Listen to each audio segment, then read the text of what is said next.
Certamente você já sabe que traumas da infância afetam a saúde ao longo da vida, mas você já parou para pensar como experiências aparentemente insignificantes na infância podem ter um impacto profundo na vida adulta? Dos diversos tipos de trauma, tem um que pode ser o responsável por bloquear uma vida inteira. Nesse vídeo você vai ver como traumas de infância arruinam sua vida sem que você perceba. E principalmente, quais são aqueles traumas que ninguém vê e como podemos neutralizar os seus efeitos negativos.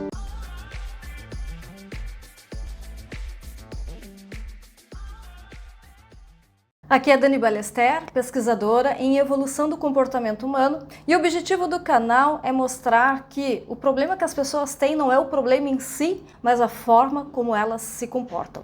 E se você quer aprender como ter melhores formas de agir diante de questões e de desafios, eu sugiro que você já assine ao canal agora para assistir aos próximos vídeos.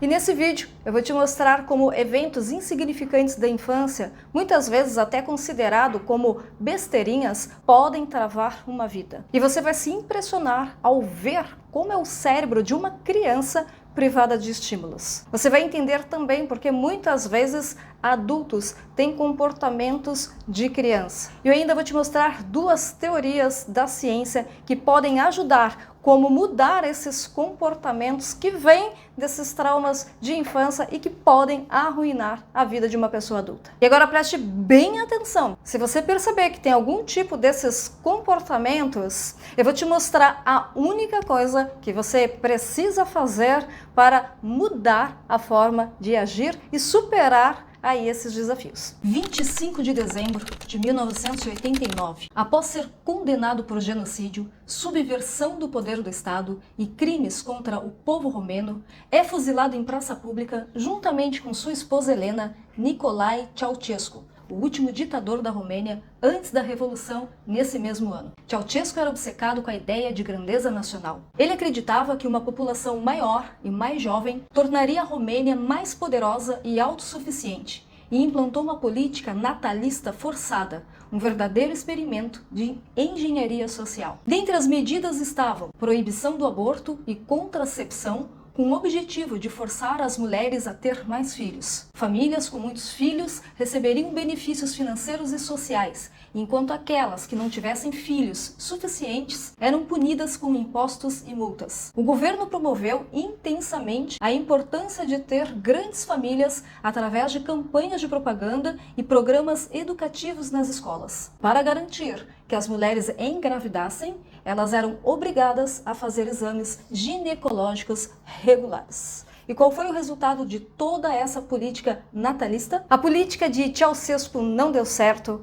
a pobreza aumentou. Após a execução do casal, que foi transmitida ao vivo pela televisão romena, mais de 170 mil crianças estavam em instituições devido à grande pobreza. As políticas de Ceausescu não deram certo, a pobreza aumentou e essas crianças simplesmente foram abandonadas porque os pais não tinham condições de mantê-las. Já no novo governo, um funcionário convidou pesquisadores para ajudar e pensar no que eles poderiam fazer para ajudar tantas crianças que estavam institucionalizadas. E eles queriam se certificar, baseado em evidências científicas, uma forma mais segura de transferir ou até mesmo de fechar essas instituições. E a alternativa que os pesquisadores encontraram era um sistema baseado em acolhimento familiar, que deveria ser implantado praticamente do zero lá em Budapeste. Esse sistema foi implantado, mas só conseguiram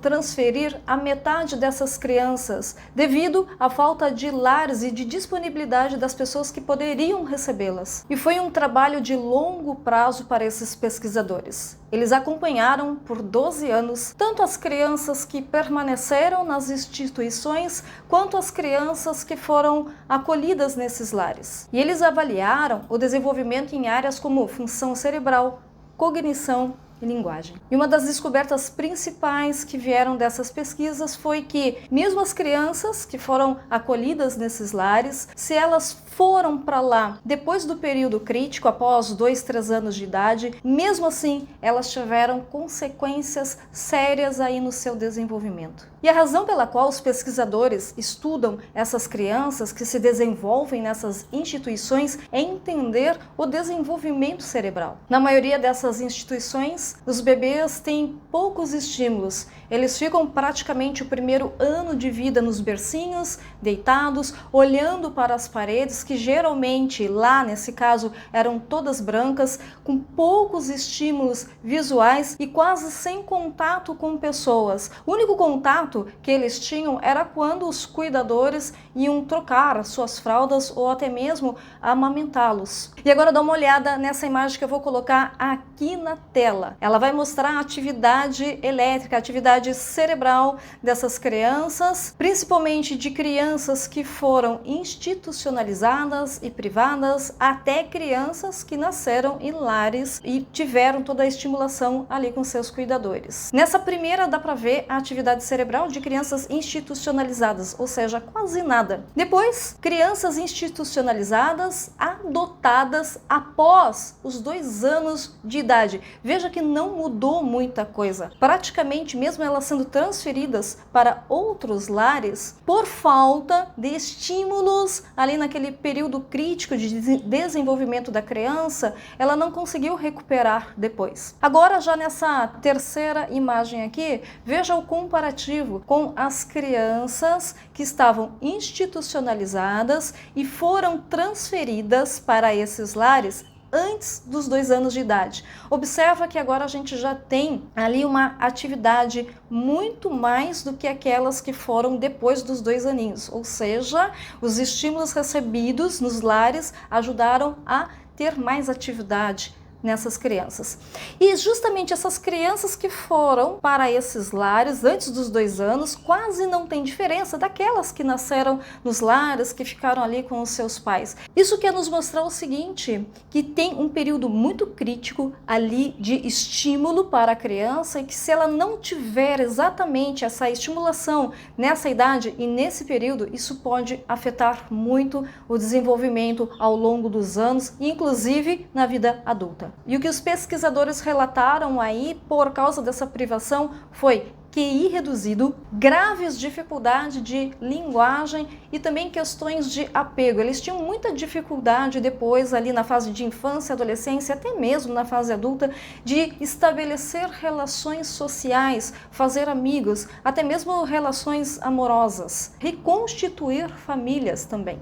E agora eu te pergunto, você consegue perceber como essas experiências nesse período crítico pode modelar e mudar a expressão do comportamento? Principalmente depois ali na adolescência, na fase adulta, vai ser o reflexo daquilo que foi vivido e experimentado nesse período de vida. E se você quer se aprofundar ainda mais nesse estudo, eu sugiro que você assista à palestra Adultos Regredidos. Como encontrar a origem do comportamento limitante. Essa super palestra está disponível lá no Clube Tudo Acontece no Cérebro e mais um acervo de super palestras para você entender o comportamento humano. E agora vamos lá. Eu falei que muitas questões insignificantes que podem acontecer ali na nossa infância podem impactar também. A gente viu até aqui os casos mais graves, os casos mais severos e como afeta o desenvolvimento do cérebro. Mas de repente você pode falar assim, tá Dani, mas eu não fui institucionalizada, eu nasci num lar, eu tive pai, eu tive mãe. Mesmo assim, pode acontecer, eu posso ter consequências de experiências vividas, de experiências marcantes? E a resposta é claro que sim, que você pode também. Costuma-se dar muito valor para essas experiências mais chocantes, mais marcantes, mas um dos grandes erros que muitos cometem aí é menosprezar algumas experiências mais sutis, mas que podem marcar muito e podem arruinar a vida de uma pessoa aí na fase adulta. E agora eu vou te dar um exemplo real dessas experiências que talvez são insignificantes, que muitas vezes a gente considera até as besteirinhas. A gente fala assim, nossa, mas só por causa disso essa pessoa ficou travada, ficou bloqueada, tem esse tipo de comportamento? Sim, pode sim. óbvio por que isso pode acontecer e é isso que a gente vai ver agora. Mas só calma aí que daqui a pouco eu vou te mostrar como é que você pode mudar esses comportamentos, seja nessas experiências maiores ou seja nessas mais insignificantes. Ambas podem arruinar uma vida na fase adulta. Então vamos lá, vou te mostrar esse estudo de caso. É uma mulher aproximadamente 40 anos e ela relatou que ela estava num relacionamento de 3 anos. Mas ela disse o seguinte: Dani, eu tive um outro relacionamento que eu me separei há 3 anos. Só que eu não consigo aceitar essa separação, eu não consigo aceitar esse fim. E detalhe, é um relacionamento extremamente tóxico. De uma forma consciente, eu sei que não vale a pena, eu sei que eu não devo voltar, mas eu tenho ações que quando eu me deparo, eu já estou fazendo. Por exemplo, eu quero ficar stalkeando essa pessoa, eu quero saber onde ela vai, com quem ela tá, o que ela tá fazendo, eu perco tempo, é como se fosse até uma compulsão. E isso está incomodando muito a minha vida. Eu não estou feliz e isso pode incomodar muito o meu relacionamento atual. E sintomas que essa moça tem, sintomas de perda, sintomas de inferioridade, a própria compulsão. E durante o trabalho que a gente foi fazendo, ela relatou uma experiência da sua infância. Ela usava um tampão em um dos olhos para corrigir e ela disse que ela relatava bullying na escola. Falou inclusive que esses amiguinhos diziam que ela nunca ia casar e que ninguém iria querer namorar com ela. Veja bem, e aqui é onde ela vai desenvolver um novo comportamento. Ela vai querer se adaptar àquela situação e como é que ela vai fazer isso? Ter valor, renegar aquilo. Então essa tentativa dela de não aceitar o fim, de buscar esses parceiros que até ela já tinha separado, para tentar dizer assim, não, vamos voltar, tudo isso era simplesmente para tentar renegar ou se autovalidar daquela experiência que ela teve lá na escola com esses amigos que fizeram bullying. E às vezes essas brincadeiras, a gente sabe que bullying não é uma coisa legal, mas às vezes parece que é uma coisa insignificante. E mesmo assim, essas questões insignificantes têm uma proporção muito grande, porque é justamente onde elas aconteceram que elas vão desenvolver comportamentos, esses comportamentos vão se solidificar, ficar cada vez mais robustos, e é justamente aí que depois de tão fortalecidos é muito desafiador mudá-los. Percebe agora também como esse tipo de experiências desenvolve esses tipos de comportamentos, ou seja, como esses traumas da infância podem arruinar uma vida adulta? E aí a gente se pergunta então, como resolver isso? Eu vou te mostrar aqui 2 teorias que vão ser a base para que a gente possa ajudar pessoas a mudar o comportamento. E a primeira teoria, ela vai vir lá do Donald Winnicott, um pediatra e psicanalista infantil muito conhecido, que fez grandes contribuições aí na área da psicologia, principalmente infantil, e entender o comportamento, e é dele que vem um termo chamado deprivação. Enquanto aquelas crianças lá, os órfãos da Romênia, tiveram privação, o Winnicott ele traz a deprivação, que seria o quê? Algo que essa criança tinha e que foi roubado. Vamos lá, vamos entender esse caso aqui. No caso dessa moça, o que ela tinha e foi roubado? A sua dignidade, o seu valor. Então isso foi tirado dela. E aí ela faz essa tentativa de ter isso de volta. E ela faz isso renegando todo o término, mesmo que seja um relacionamento extremamente tóxico, e ela está consciente disso. E agora preste bem atenção numa coisa muito interessante. O Winnicott fala que tudo, ou esses tipos de comportamentos, eles surgem justamente de uma necessidade não atendida. É como se estivesse fazendo aquilo para chamar a atenção de algo que está precisando, para ter de volta algo. Então agora a gente já sabe o seguinte, que esses comportamentos se mantêm, porque desde aquelas experiências lá, vai ter um movimento de lidar com aquilo, de se adaptar com aquilo, sempre para atender a uma necessidade não atendida. Também para minimizar uma dor. A dor da exclusão, a dor do abandono, a dor de que ninguém vai querer casar com ela, a gente poderia chamar até de dor social, de exclusão, de rejeição, que vão atingir também áreas cerebrais iguais às áreas onde a gente sente a dor física, principalmente ali o giro cingulado. E essas besteirinhas são suficientes para arruinar a vida de uma pessoa, principalmente ali na fase adulta, sem que ela perceba que esses comportamentos estão vindo como uma forma de se adaptar àquelas experiências vividas. E o segundo evento aí da ciência, e bem mais recente, é um artigo que saiu na revista Nature, uma revista de alto impacto aí no mundo científico, um artigo de 2021 das doutoras do Departamento de Psicologia, Psiquiatria e Neurociência de Nova York.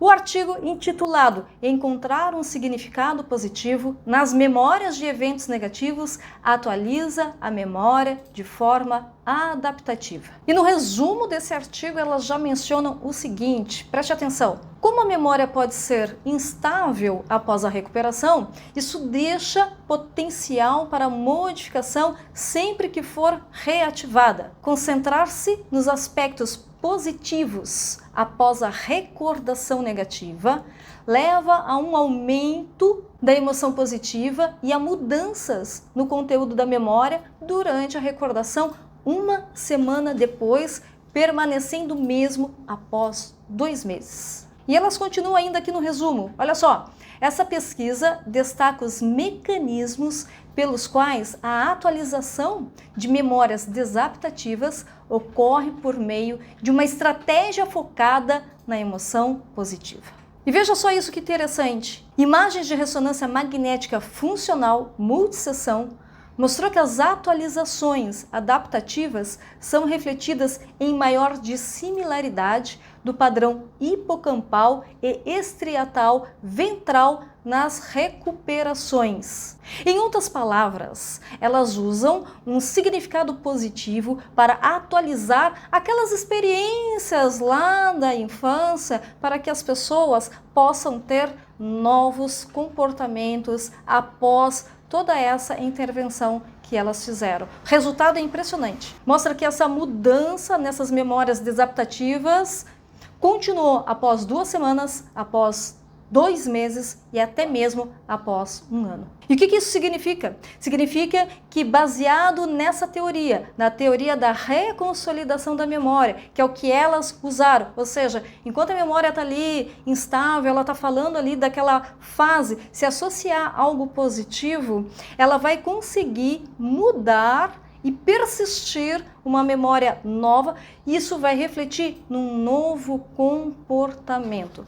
Todas essas pesquisas mais atuais, baseadas na reconsolidação, onde permite resultados até mais rápidos, eu estou relatando nesse livro aqui, A Última Peça, como resolver traumas e questões profundas com a reconsolidação da memória. Aqui eu vou mostrar as pesquisas, aqui tem 3 estudos de casos parecidos com esse que eu mostrei nesse vídeo aqui, e você vai poder se atualizar e principalmente você vai ver como é possível usar uma abordagem mais atual, mais rápida para fazer mudanças de comportamento e ajudar as pessoas que talvez estavam ali arruinando suas vidas por comportamentos aprendidos, agora elas têm a possibilidade de desenvolver novos comportamentos.